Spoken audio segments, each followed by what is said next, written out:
À l'étranger, c'est un nouveau cas de contamination parmi les dirigeants politiques. Le Premier ministre britannique Boris Johnson vient d'annoncer avoir été testé positif au coronavirus. Avant de retrouver notre correspondant Arnaud Comte en direct de Londres, écoutez un extrait de cette vidéo qu'il a diffusée sur son compte Twitter.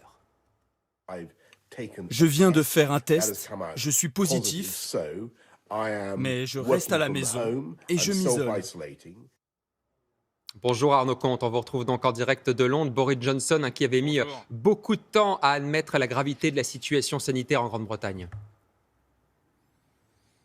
Oui, et qui prônait l'immunité collective, eh bien le voilà touché en premier lieu, lui le chef du gouvernement britannique. Alors dans le reste de la vidéo, il explique qu'il avait depuis quelques heures une toux persistante avec une poussée de fièvre, mais que pour l'instant, il n'a que des symptômes légers. Alors ce qui va se passer, c'est que Boris Johnson, eh bien, il va rester à la maison, il va gérer la crise depuis le 10 Downing Street, il va se confiner. Si jamais son état se dégradait dans les prochains jours, ce serait alors au ministre des Affaires étrangères, Dominic Raab, de prendre le relais et de gérer la crise. Officiellement, il faut savoir que c'est le premier leader du G7 à être diagnostiqué positif au coronavirus. Et puis, ça illustre finalement la situation ici au Royaume-Uni. Vous savez qu'on a tardé à prendre des mesures de confinement et le pic est attendu d'ici à 2 ou 3 semaines. Pourtant, selon nos informations, les services de réanimation londoniens sont déjà complet.